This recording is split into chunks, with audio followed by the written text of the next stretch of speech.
Hello and welcome to the 2012 playoffs of the NMMA. We had an extremely eventful third sim to the season, so let's go ahead and jump in to the standings and see what movement has happened. First and foremost, in the Eastern Conference, the top 7 seeds have all remained completely unchanged since before the All-Star break, which is a remarkable low amount of movement. The league-leading plus 13.1 differential 64-win Orlando Magic, with the strongest starting five in the league and the now reigning Sixth Man of the Year Tyreke Evans, are leading the league and probably the favorites to win the playoffs.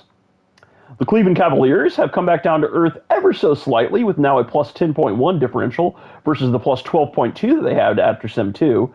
Nevertheless, 61 wins, they are absolutely dominant and the second best team in the league. The New Jersey Nets went on a tear in the third sim, winning 21 games and maintaining their 3 seed status despite being 5 games back from the Miami Heat. That's showcasing the crazy division rules of the early 2010s.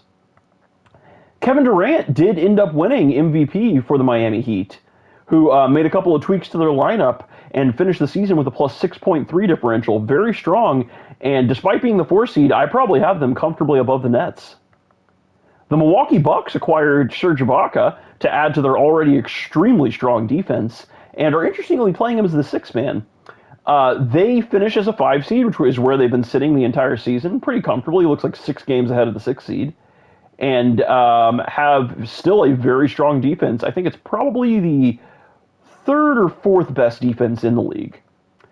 The New York Knicks made a trade to acquire Deron Williams from the Philadelphia 76ers, and they finish in a 6 seed where they've been sitting pretty much all season. They have had a lot of chemistry issues, I believe, with the changes that they made to their lineup, but they should be looking at a pretty high ceiling within the playoffs. It'll be an interesting rematch between the two New York teams. The Chicago Bulls, after a relatively slow start to the season, made some tweaks, played Blake Griffin at the 4 yet again, and despite finishing under 500, this is yet again just how shallow the East is. They finish pretty comfortably in a 7 seed and will be facing the Cleveland Cavaliers in the first round.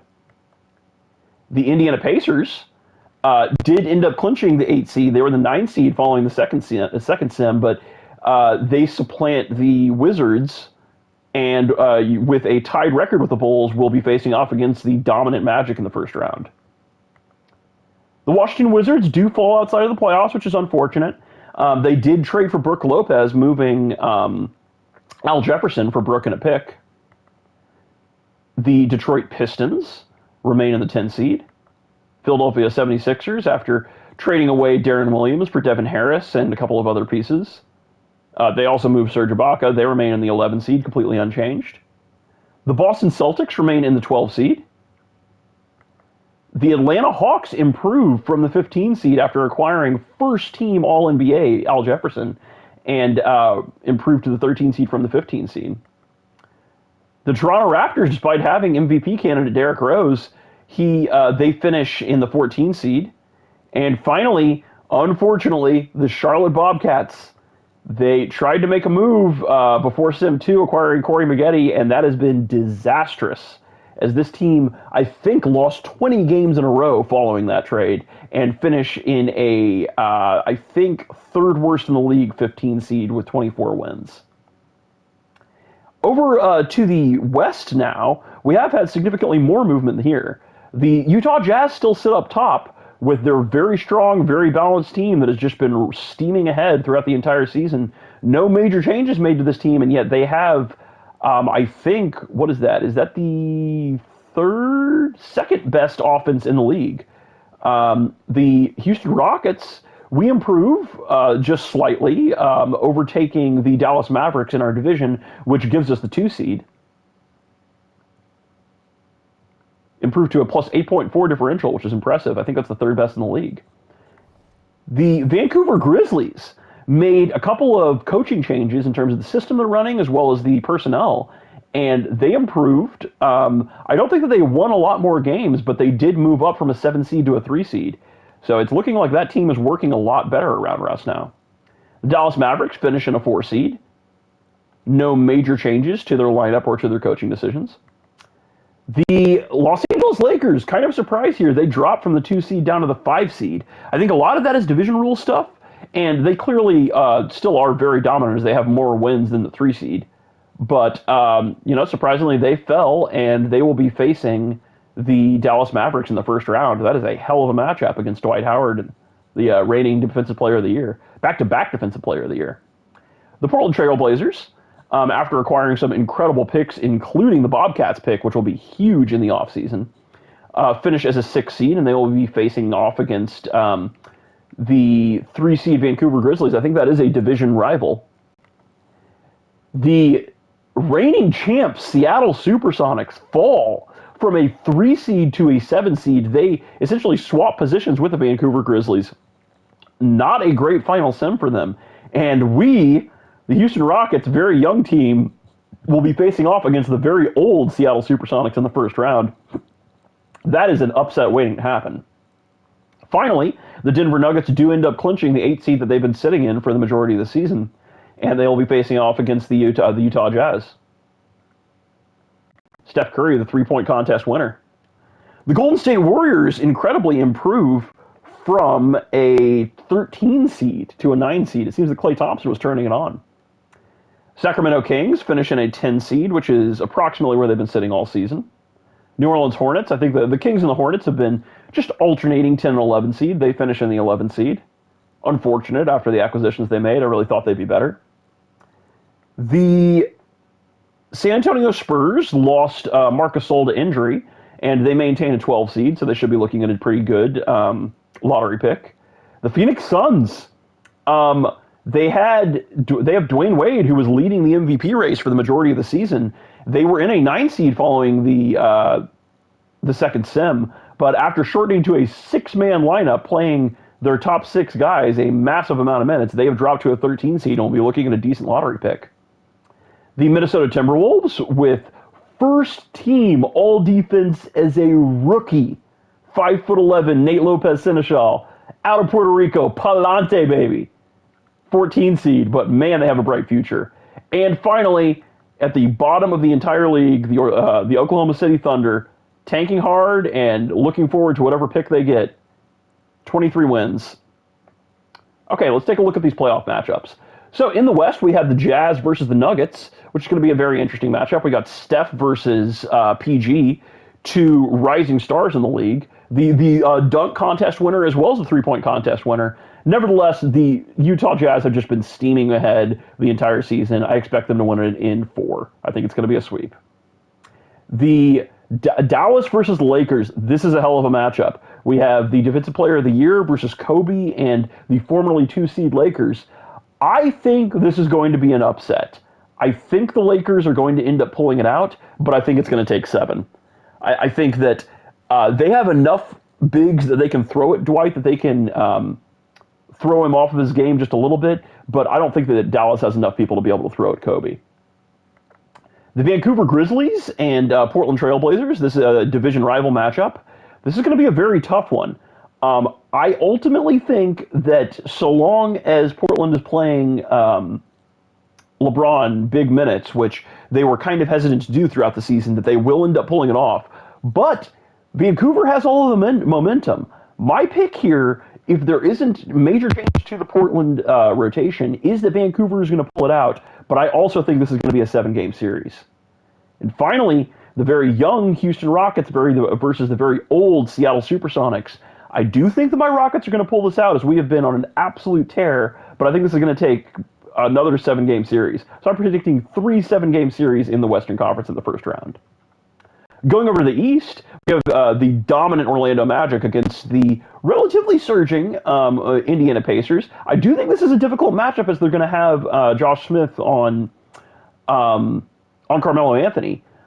Nevertheless, I think that Orlando is just too much to overwhelm. I think this is probably going to be a 6-game series, but I do think that Orlando is going to end up pulling it out.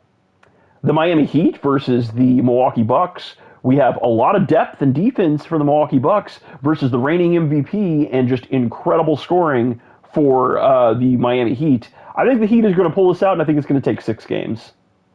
The rematch of the New Jersey Nets versus the New York Knicks. We have such a great rivalry between the two tri-state area teams.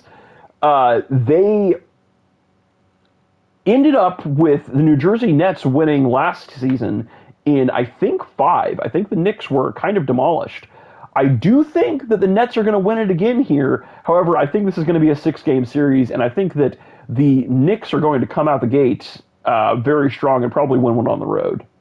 And finally, the two-seed, very young Cleveland Cavaliers are facing off against the seven-seed Chicago Bulls, who I think were the two-seed in last playoffs.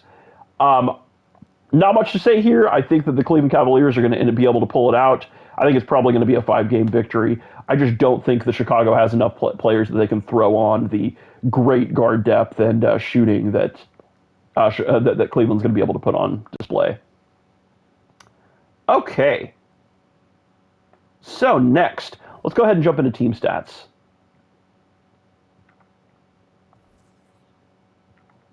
We're going to sort by points per game so you can see the best offenses. Rockets search number 2. Rookie of the Year, Kyrie, has just been absolutely dominating in this final sim. And the lowest points allowed. No surprise here, the very slow-paced Seattle Supersonics are leading the league there. So we have one of the best offenses and the best defense facing off in the first round. And by offensive rating,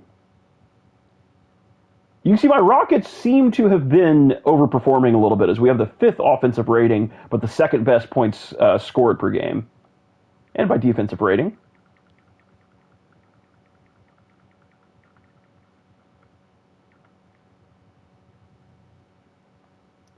and then we will sort by point differential.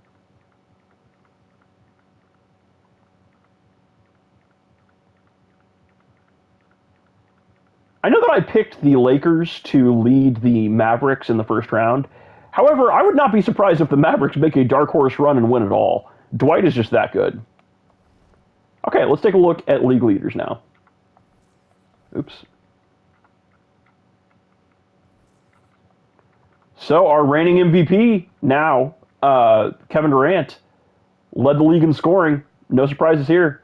He ended up overtaking Dwayne Wade as Dwayne Wade just barely regressed. But that 32 points per game, undeniable.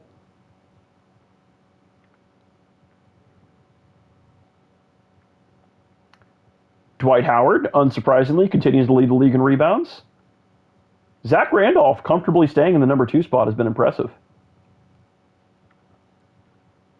For assists, we had 3 double-digit assist players following the second sim. But now that the season is over, it is only Chris Paul standing at the end.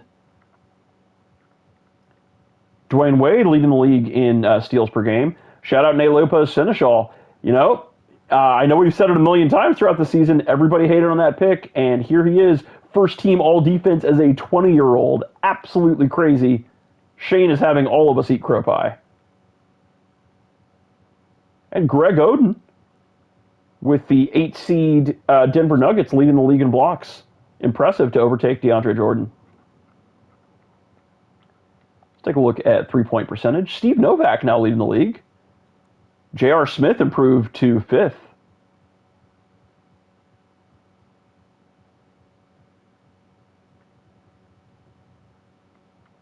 After 3-pointers made, Steph Curry unsurprisingly leading the league. Kyrie Irving number 4, J.R. Smith number 5, both very interesting results.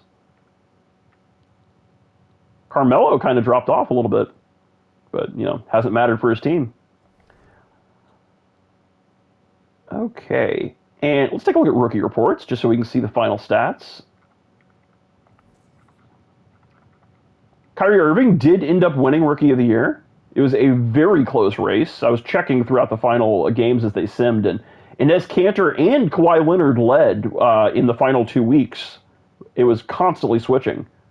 But I think a couple of very big scoring performances from Kyrie was just enough to put him over the edge.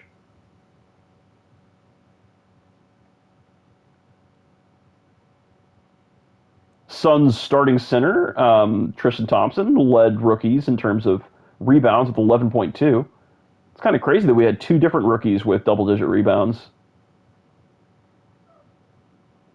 and assists.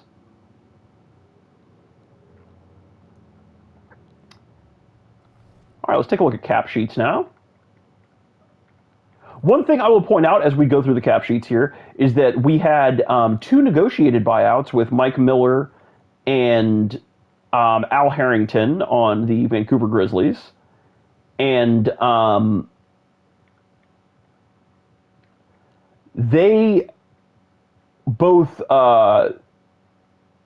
sacrificed the final year of their contracts in order to be released to free agency quicker. And so the Vancouver Grizzlies will be eating dead cap for this and the next two seasons on those two players, but not on the potential fourth season.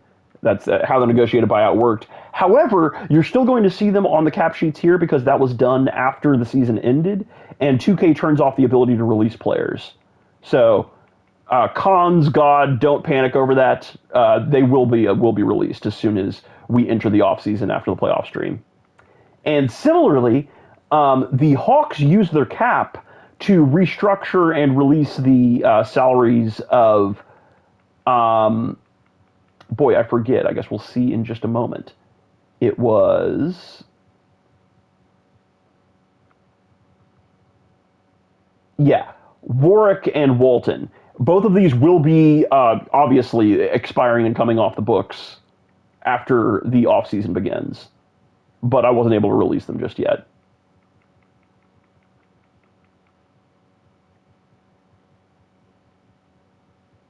New Orleans Hornets have... what is that, about like 15, 16 million in cap coming off the books? They should have ever so small amount of cap space going into the offseason. Be interesting to see if they add anything, tweak that lineup. The Kings, 18 million in cap currently, and it looks like they have a little bit coming off the books as well. They should be able to make a splash in free agency.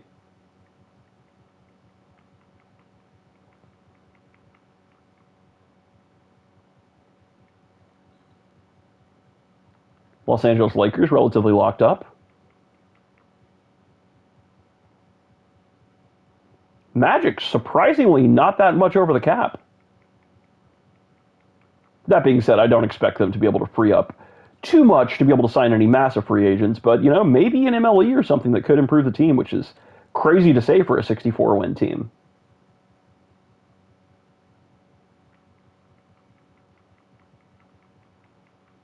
Nets will have some cap opening up, but not enough to bring them under the salary cap. A lot of cap space for the Nuggets. They should be able to make some big offers in the offseason as well. Looks like the Pacers do have a path to open up some cap. The Pistons will have some cap space after Grant Hill comes off the books.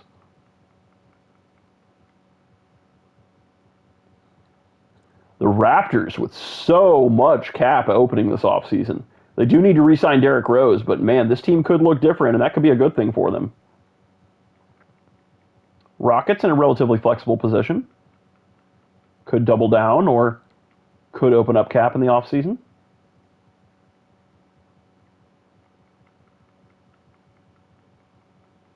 Spurs should have a decent amount of cap. Looks like with Nash coming off the books, he will be a free agent, and Posey as well. So the Suns should be able to open up a little bit of cap. I'm curious to see what they do in the offseason to retool.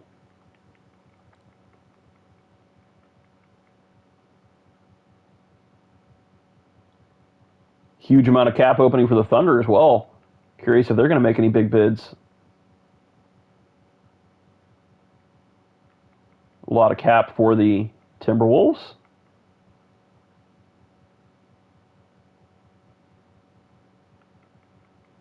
The Blazers brought on that Rashard Lewis contract, which will be expiring next year, but an amazing match if they were to throw a lot of picks to try to bring in a max player. 15 million in cap with even more opening up for the Warriors. They should have a lot of flexibility. Almost 30 million in cap for the Wizards, and they have more coming their way. Man, this team could look very different. Okay, now let's take a look at player stats.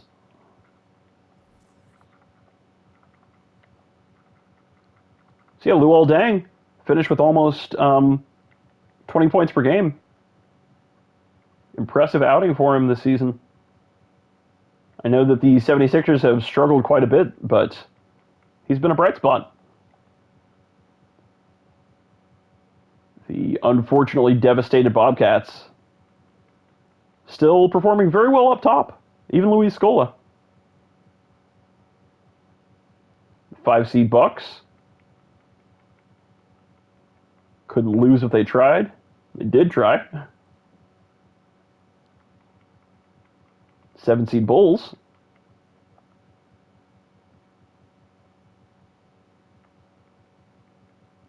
So many scoring options here for the Cavs. So curious to see how they perform as a playoff team.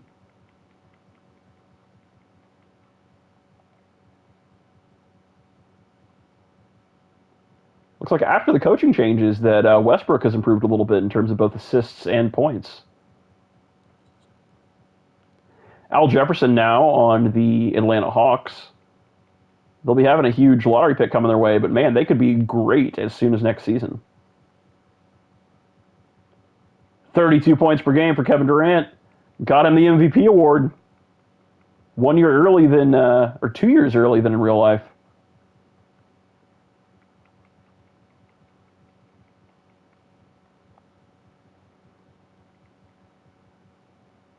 My pick for most improved player, it ended up going to Josh McRoberts of the Minnesota Timberwolves. I don't understand why 2K overlooked the massive leap that Paul George took, but what are you going to do? I guess they underrate the stars. They don't always, though, because Ibaka won last year. So, I don't know. I personally would have given it to Paul George. Bosch finishes the year. Ever so slight regression from Sim 2, but improved significantly on this season from last season. I think the Lakers can absolutely make a huge run in the playoffs.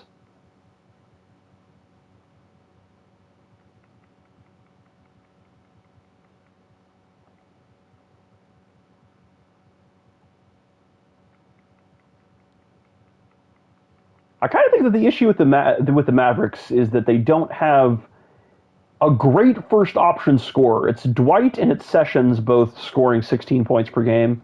If they had a true 20-point scorer, I think that the ceiling of that team would be even higher.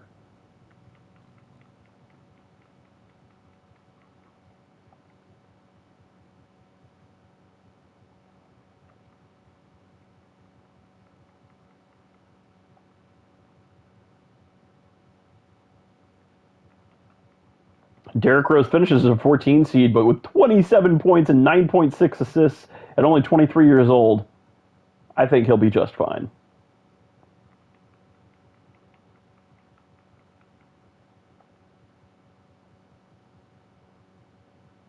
The Marc Gasol injury I have not removed yet, but it will be removed before the playoffs start. So fear not, Wabby.